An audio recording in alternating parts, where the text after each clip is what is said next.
Das ist Randgeschehen. Randgeschehen, der Wirtschaftstalk aus Hessens Mitte.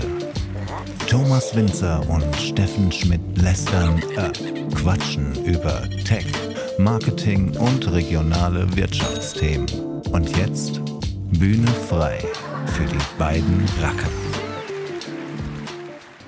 Ja, Gottes Willen. Wobei, das war gestern schon interessant bei den Stadtverordneten. Einige linke Positionen waren einfach gut. Muss man sagen. Ja. Zum Beispiel? Ja, es ging um Pharma-Standort und die Erweiterung und wieder sozusagen die, wie soll man das jetzt sagen, wie sich da so die Parameter und die Wertigkeiten verschieben. Auch bei den Grünen. Die Grünen waren eigentlich so vom Ansatz her pro Erweiterung des Pharma-Standortes. Während die Linken und Bürger von Marburg habe ich nicht gehört, aber die Linken waren eher dagegen. Im Sinne von, man muss es ja nicht bis zum Umfallen treiben, also dass man jetzt denen da oben Möglichkeiten gibt, sich so weit zu erweitern, dass sie direkt in Michelbach dann an die Häuser anschließen. Naja. Man hat jetzt vielleicht einmal Blut geleckt, was die Gewerbesteuer angeht. Ja, klar. Ja. Und Pharmasav argumentiert, ja, wir brauchen Erweiterungsflächen, weil nur wenn wir Erweiterungsflächen haben, können wir den Pharmafirmen, die am Standort sind, eine adäquate Zukunftsperspektive geben. Ja, und das Lied blasen dann alle rein. Ich habe gerade gesehen, ich parke da draußen, habe gar kein Ticket gezogen. Das könnte dir zum Verhängnis werden. Mir? Ja, aber du hast bestimmt schon einen Dauerauftrag eingerichtet, oder? Nee, so weit kommt es noch. Nee? Nee, das würde ich. Ich lasse das prinzipiell auch erstmal liegen, bis die erste Mahnung kommt. Und dann irgendwann bezahle ich es. Ja. Kenne ich gut.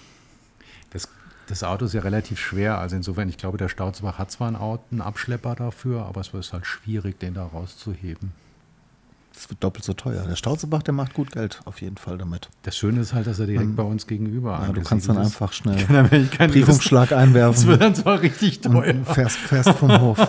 Ich glaube, das ist tatsächlich noch nie passiert, aber ich glaube, das kostet über 200 €. Ja, doch, ich kenne jemanden, dem ist es schon passiert. Ach, aus dem näheren Umfeld? Ja, haben wir heute Morgen erst drüber geredet, als der Markt noch erweitert war hier vorne. Das heißt, du war fährst doch ein Auto? Ich dachte, du wärst eher ein Freund des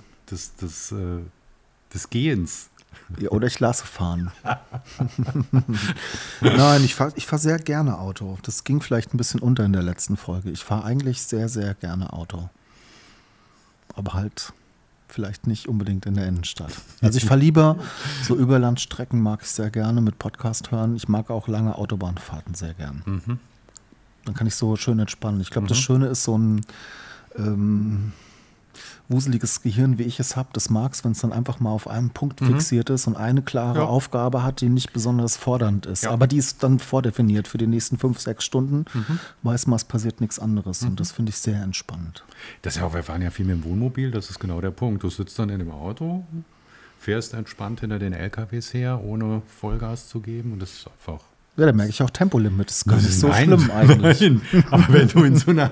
Das ist das Thema dieser Folge, Tempolimit. Werden wir zu den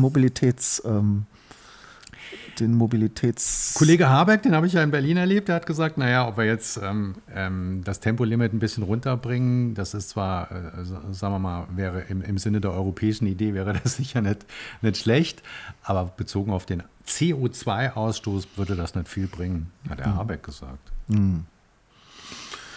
So, ich wollte mal kurz schauen. Feedback zur letzten Folge. 101 Abonnenten auf YouTube. Das freut mich doch, wobei ich natürlich gerne viel, viel mehr hätte.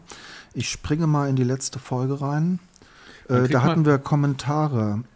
Da schreibt ein Enzo, schreibt jetzt gerade vor einem Tag, ich fände autofreie Städte super, hoffe sehr, ich werde das noch mitbekommen. Also ich fände es super, wenn es jetzt irgendwie Geldscheine regnen würde. Ja. Ich finde beides in Kombination super. Ich fand das ein bisschen kontextbefreit, diesen Kommentar. Ja, das ist so ein typischer YouTube-Kommentar halt. Ich schreibe mal was dazu. Aber es ist ja schön, wenn alle was dazu schreiben. Das stimmt. Führt es zu längeren Fahrstrecken, mehr Emissionen. Also wenn ich die täglichen Dinge, ich gucke jetzt gerade mal, das wir kurz Revue passieren lassen. Relativ viele Kommentare, das stimmt. Ja, du hast ja auch dich dich verausgabt in der letzten Folge. Was soll das heißen? Fanden, glaube ich, viele ganz toll auch irgendwie. Also es gab, glaube ich, noch keine Folge, wo dann auch das so polarisierend Also wir war. haben auch meine Kollegen gesagt, dass du, also deine Position, dass es mal richtig so zur Sache gegangen ist.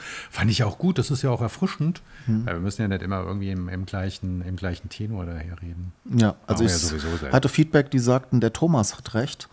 Der Thomas hat voll recht mit dem, was er sagt. Und ich hatte auch genau das Gleiche. Viel, was redet der, Steffen? Du hast recht. Ja, aber so ist es. Das ist doch ein Abbild der Gesellschaft. So ist es doch auch gut und richtig. Der Marc Nemitz hat wieder sehr lange kommentiert. Ich finde es ja da dann schade, weil ja auch auf LinkedIn wieder lange Kommentare waren. Aber es sind dann halt immer wenige und die verteilen sich dann so auf die Plattform. Ich da denke dann auch, Mann, kann man das irgendwie bündeln? Könnte man eigentlich Kommentare von links nach rechts transferieren? Können wir das irgendwie? Kannst du ja mit deinen großartigen Tools machen. Also das geht schon. Ich habe sie abgeschaltet. Alle. Also das geht schon, aber dann ist natürlich der ursprüngliche Autor, der ist dann nicht mehr sichtbar, weil du würdest ja dann den Übertrag machen und den Kommentar in deinem Namen dann einstellen. Und dann siehst du zwar gebündelt die ganzen Kommentare. Die einzige Lösung ist eigentlich, dass man ein eigenes Tool baut. Habe ich auch schon gedacht. Oben drüber das Video und dann quasi links die YouTube, rechts die LinkedIn, unten was weiß ich, die Twitter, wobei Twitter ist tot. Aber dass man das so einfach von dort absaugt und dann auf einer zentralen Seite Ich habe das bei einem YouTuber gesehen, der hat es geschafft, seine Community auf so ein eigens von, glaube ich, aus der Community heraus programmiertes Tool zu bringen. Ja, da können die jetzt auch Fragen ihm stellen. Also er stellt immer so eine Zeit lang ein Thema vor und dann macht er irgendwie Fragen aus der Community und die können dann da auch voten. Ja, also dass wir jetzt eigentlich hier die Top 3 Kommentare sehen würden oder wo die meisten sagen, hey, äußert euch doch mal dazu. Das fand ich so als Konzept bei einer ganz aktiven spannend. Community ist das sicher interessant. Ja, aber es sind fast 100.000 Menschen. Ja, halt, genau. ja. Das Also ist was ganz anderes. Ja. Aber ich fand es trotzdem von der Technik her Ja. interessant irgendwie. Dann gab es noch einen Kommentar, den fand ich ganz lustig. Wir sollten uns doch vielleicht Rant-Geschehen auch nennen. Ja, wenn du jetzt anfängst.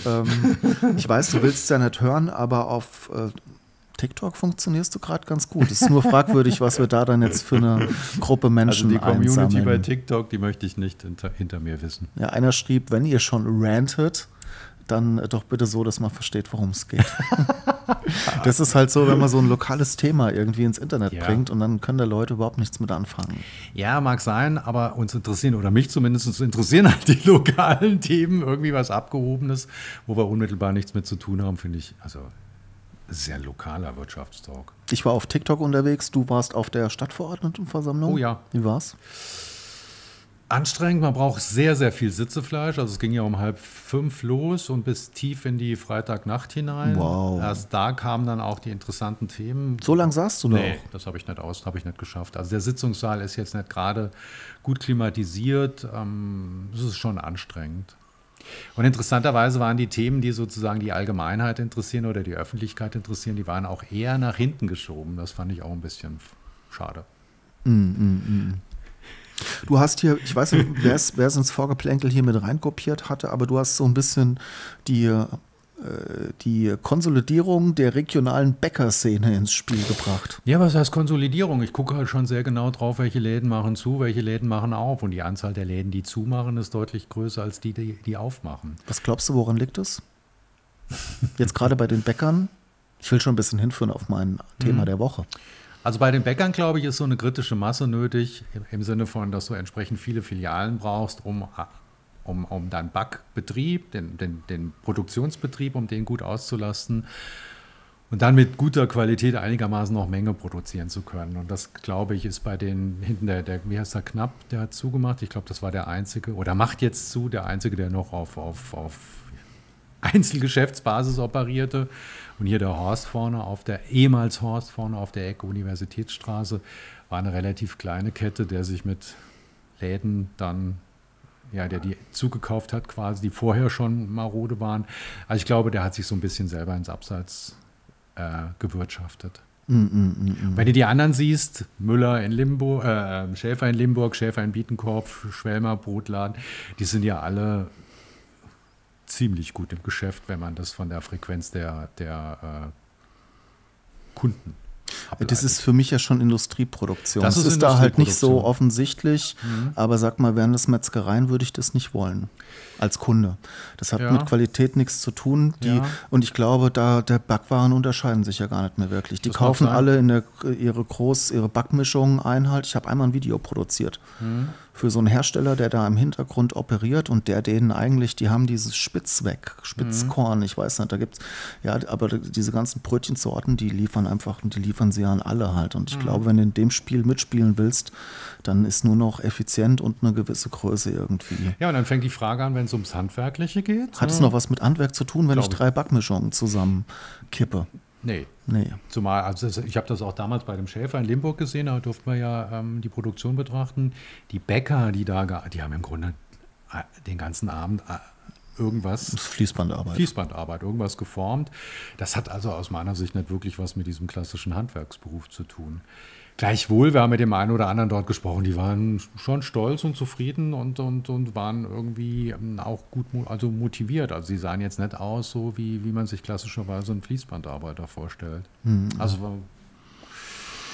Aber da sind wir ja schon irgendwie so in diesem Handwerksthema drin, oder? Es ist halt immer die Frage, wenn man jetzt so ein einzelner Bäcker ist der geneigte Kunde bereit, den Preis zu bezahlen, den es dann kostet, wenn man eben kein Industrie-Backmischungsproduzenten-Ding abzieht. Ja, ohne das jetzt zu überstrapazieren zu wollen, aber beim Klingelhöfer funktioniert es ja auch.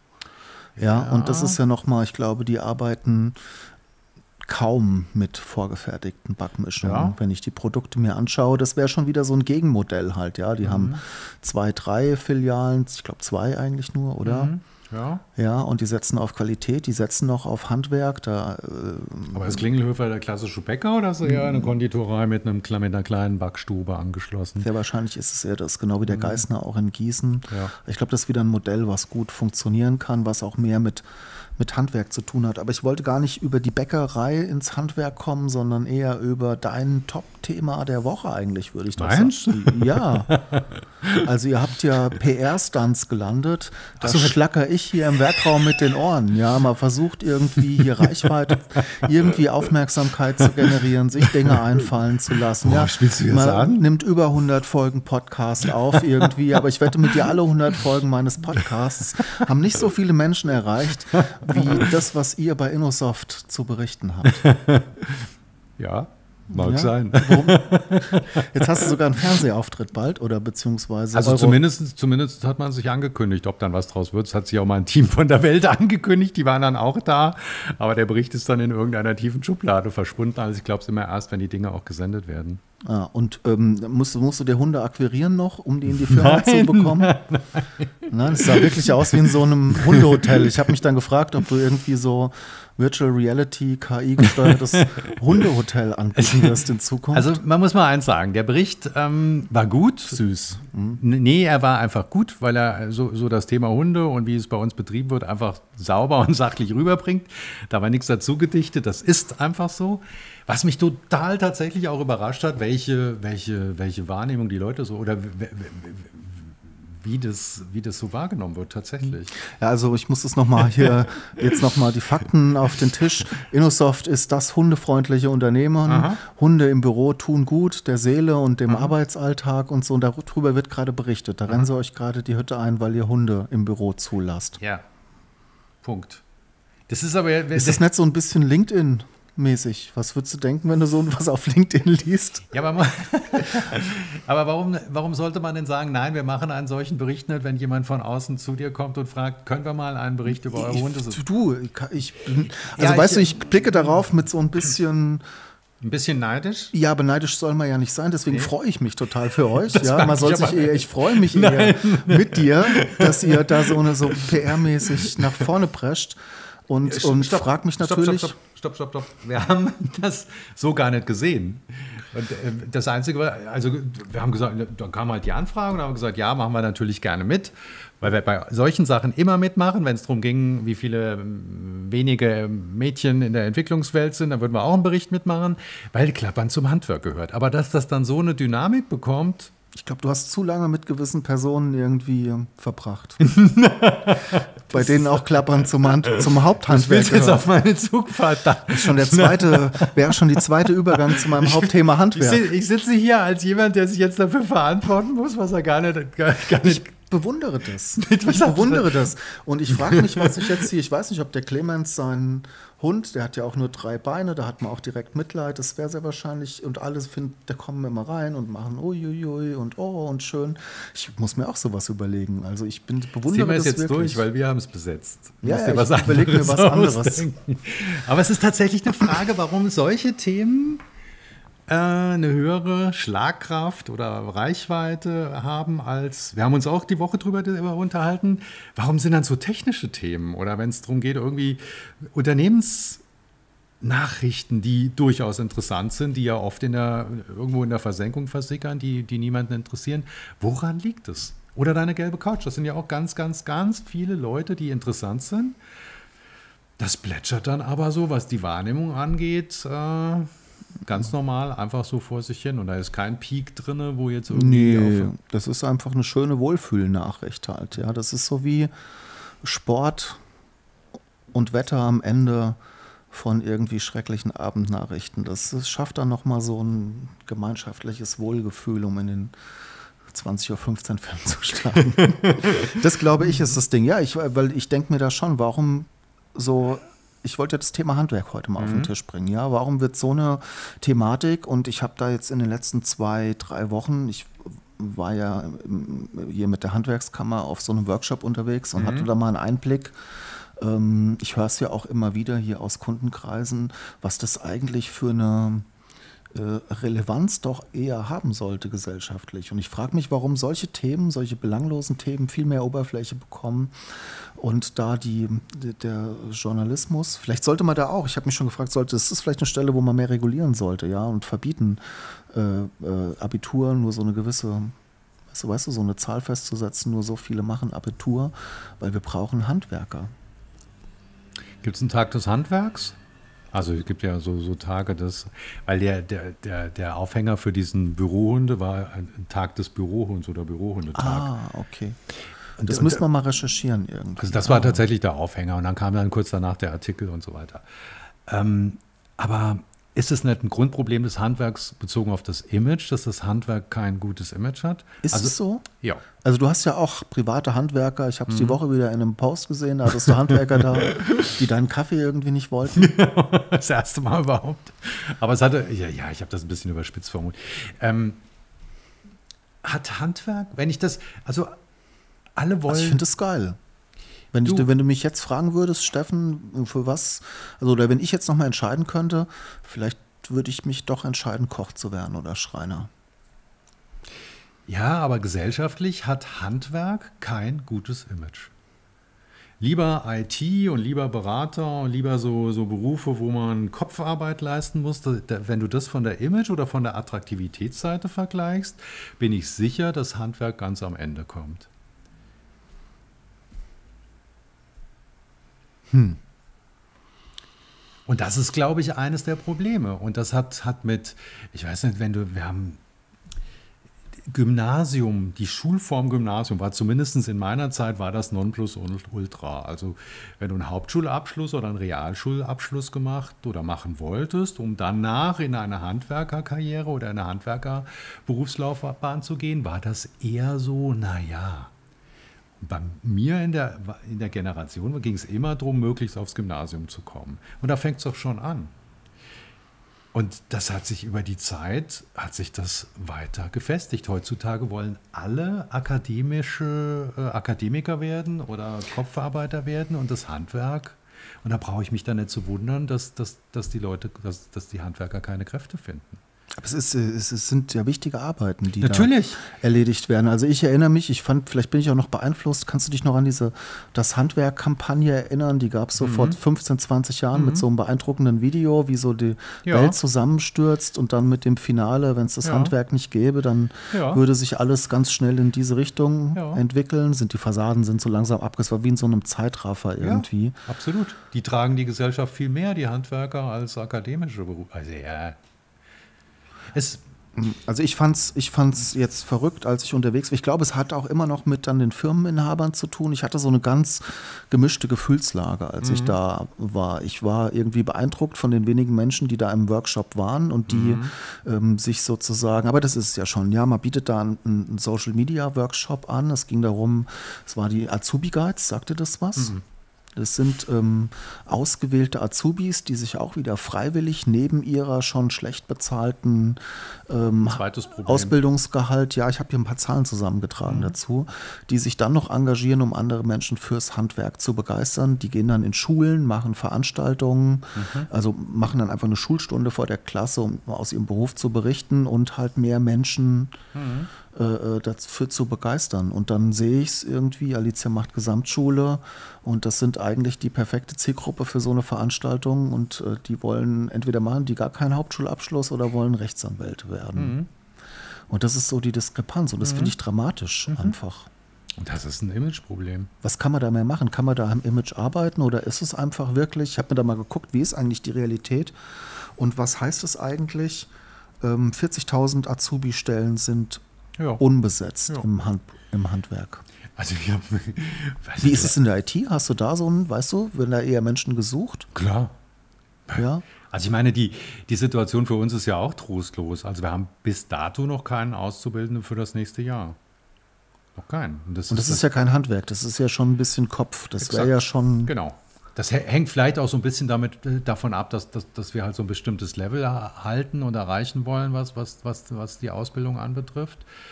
Aber die Anzahl der Bewerber ist geringer als vor 10 Jahren. Ganz sicher. Und wenn die bei uns schon geringer ist, dann wird es bei einem Berufsfeld, wo, ich sage das Image immer wieder, also ich glaube, dass sich das irgendwann drehen wird. Also dass die Handwerker irgendwann... Du meinst mit dem Image, dass es ein schmutziger Job ist? Ja, viel harte Arbeit, früh aufstehen, schlechte Bezahlung. Wenn ich so überlege, was wir so immer alles erzählen, was es bei uns so Tolles gibt, das hörst du von einem Handwerker nicht. Vielleicht hat er es aber trotzdem. Aber vielleicht ist es auch sehr, sehr viel schwieriger in diesem Bereich umzusetzen. Aber das Handwerk als solches ist ja eine... Ich werde nie vergessen, auf der Ansage Zukunft hatten wir, wann war das, vor 5 Jahren, da war so ein Dachdeckermeister, der hatte einen Lehrling, der so Schiefern schlagen konnte, also das Dachziegeln. Der hat das mit so einer Hingabe und mit so viel Talent und mit so einer Begeisterung gemacht, das war großartig.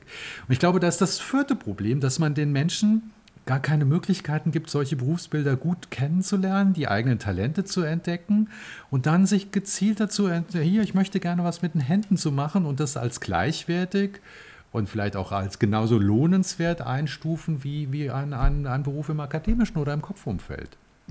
Ich fand es dann halt interessant, dass sich diese Azubi-Guides, diese Menschen einen Tag Urlaub, den Freitag, den Tag frei nehmen mussten, um an dem Workshop teilzunehmen. Auch wieder an. Ja. Mussten sich einen Tag frei nehmen und dann am Samstag, dann mussten sie halt ihren Samstag opfern zu dem Workshop. Und worum ging es? Es ging darum, Videos zu produzieren aus dem handwerklichen Arbeitsalltag, das auf möglicherweise Social Media, die Webseite Ganz zu bringen. Gedanke. Ganz selbst, eigentlich genau das zu machen, mehr darüber zu berichten, was tue ich hier eigentlich, was ist das Coole an dem Job. Da war jemand, der hat so geschwärmt, was er alles einbauen kann. Ja, Leitungen verlegen, kein Problem, Klo anschließen, kein Problem. Das sind ja schon coole Sachen. Ja. Aber dann müssen die sich freinehmen einen Tag und noch den Samstag und dann sitzen die da und ich höre eigentlich nur, nee, das macht alles mein Chef. Also für die Firma kann ich da eh nichts machen von dem, was ich heute hier lerne. Das ist dann wieder wahrscheinlich ein Generationenproblem.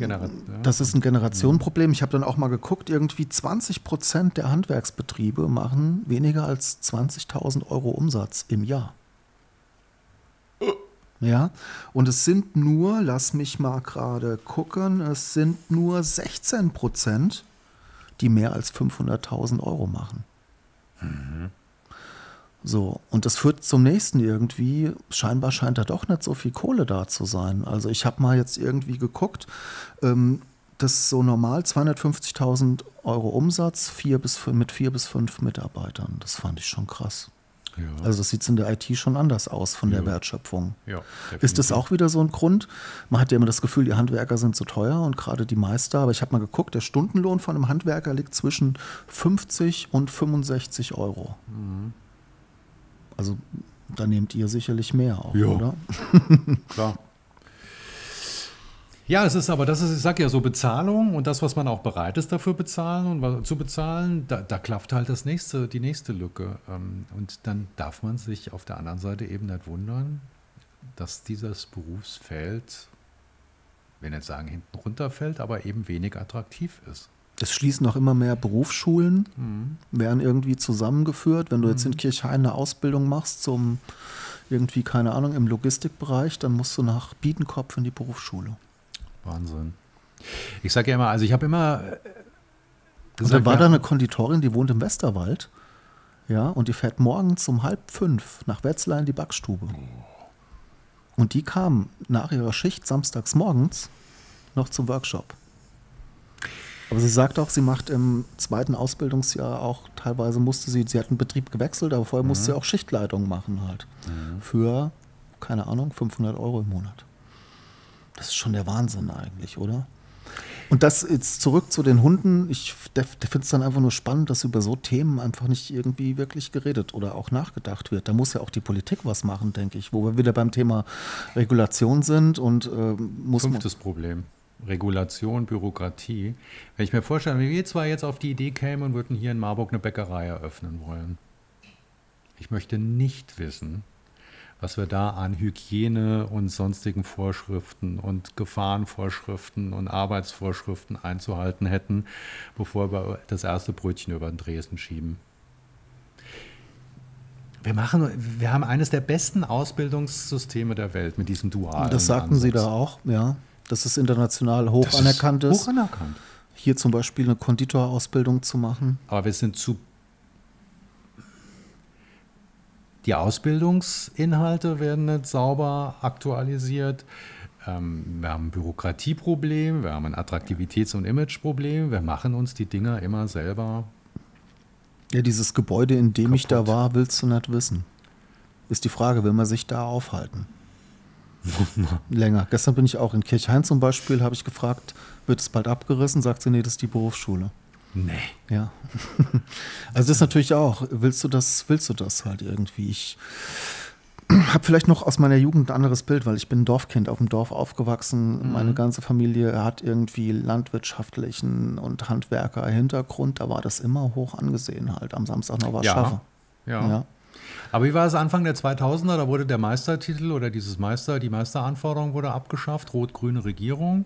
Und jetzt 2019, glaube ich, haben sie es wieder eingeführt.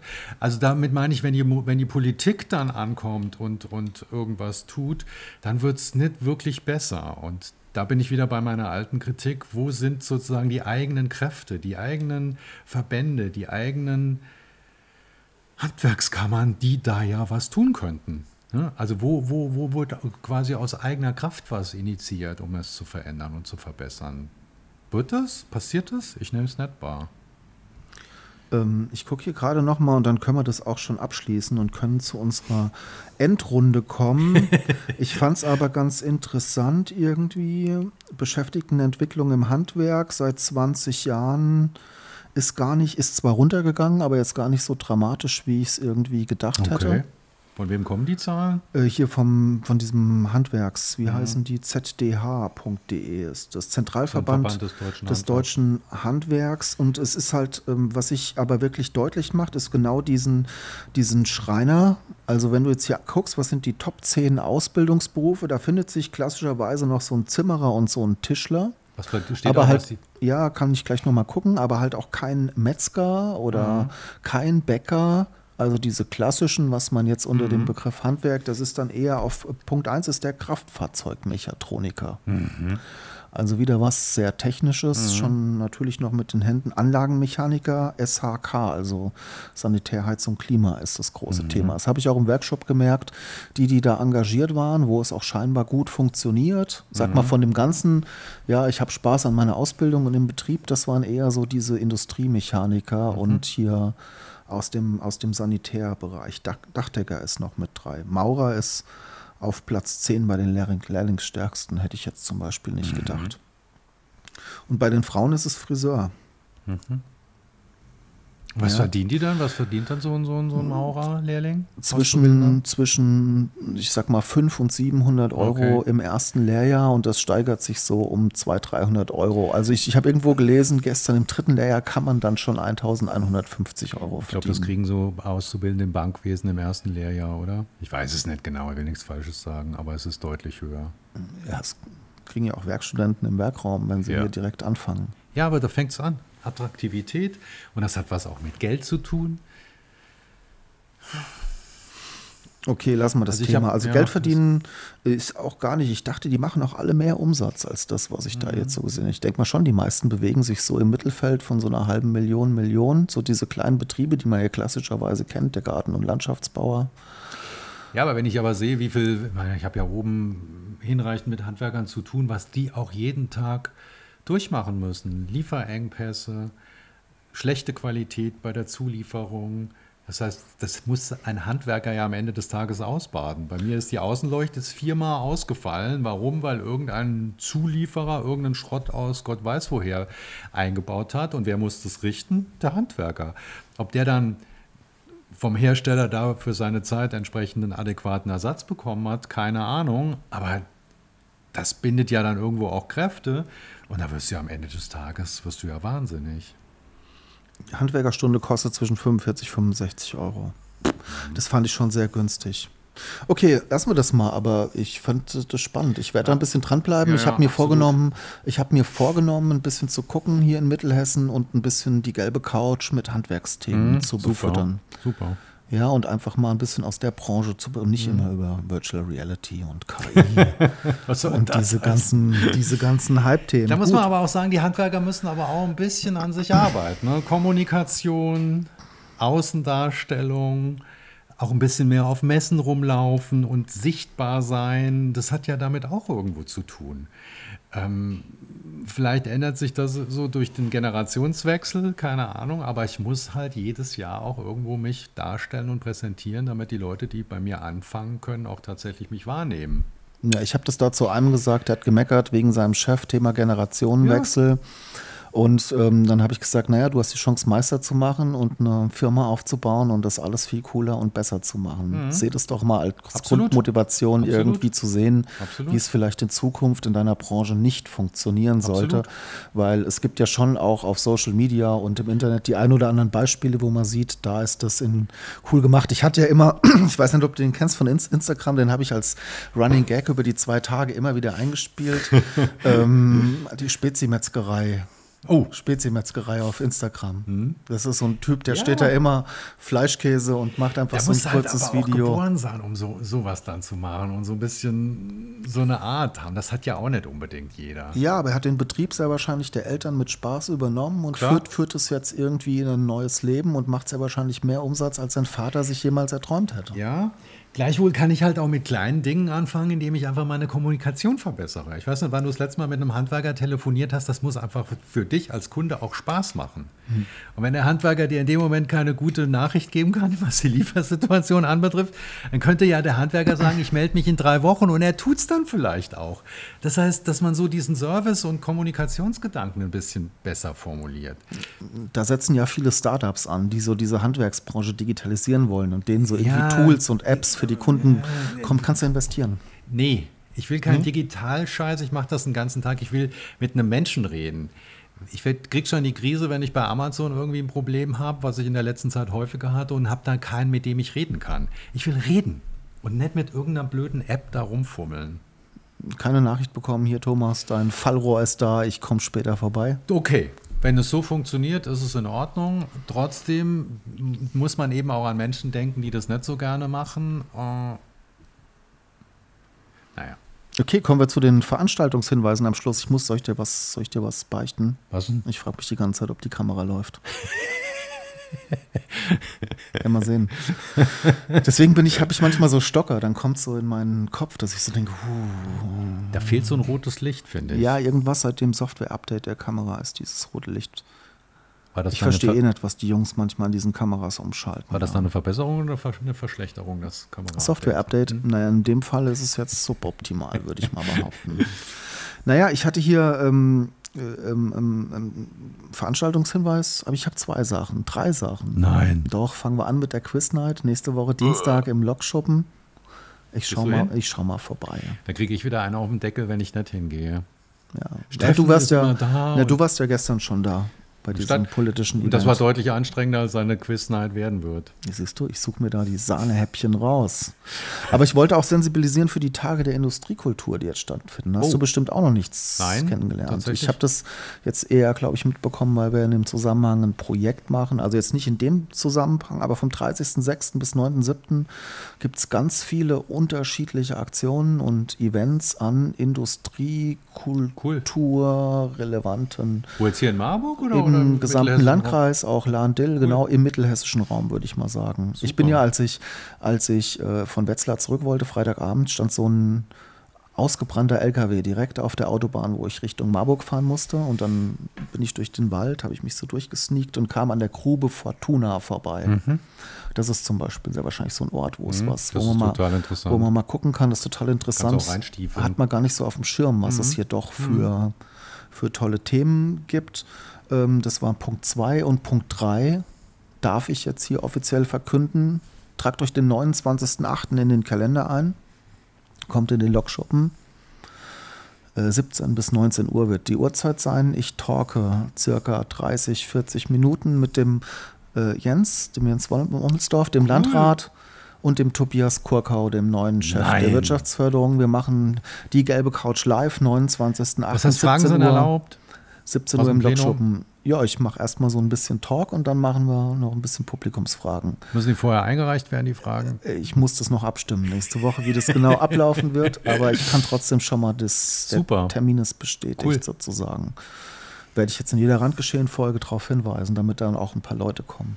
Da geht es ja wirtschaftsseitig ab im Landkreis. Ja, ich überlege mir noch einen Titel für diese Veranstaltung. Und ich mache auch noch was anderes. Nächste Woche Dienstag interviewe ich den Spieß und den Herrn Kopatz zum Thema Mo 35. Und habe schon angefragt, ob es auch da ich noch ein paar Fragen aus unternehmerischer Sicht stellen darf und die dann auf Gelbe Couch veröffentlichen. Warte ich noch aufs Feedback von der Pressestelle. Die hierher, die beiden? Die sind dann hier. Ist das auch öffentlich? Das ist nicht öffentlich. Dann müssen wir abschließen hier den Werkraum. Da fährt erst der Sicherheitsdienst vor und dann erst der Sicherheitsdienst mit schwarzen Limousinen fährt vor und dann kommen die beiden angeradelt. Das möchte ich sehen. Hier auf der gelben Couch im Werkraum. Ich werde mich da drüben, was ist das für ein Gebäude? Da werde ich mich mit einer Kamera platzieren. Ja. Wird alles hinter den Kulissen aufzeigen. Uhrzeit bleibt geheim. Okay, ich würde sagen, Thomas, das war's bis heute. Weil, wenn wir jetzt gleich merken, dass die Kamera nicht läuft, müssen wir ja nochmal ran. Und dann müssen wir die ganze Chose hier nochmal machen. Vielleicht sollten wir auf ein analoges Format, also auf so Film aufzeichnen. Weil dann sieht man, dass es läuft irgendwie. Das reizt mich ja total. Ich mache ja gerade auch ein Projekt hier mit dem Kameramuseum. Und das ist eine tolle Sammlung. Das ist überhaupt so ein Trend im Moment, oder? Dass das Analoge plötzlich komisch. Ja, man braucht wieder. Ich will ja auch mein Met wieder selbst mit dem Messer schneiden und nicht durch so einen Fleischwolf gedreht.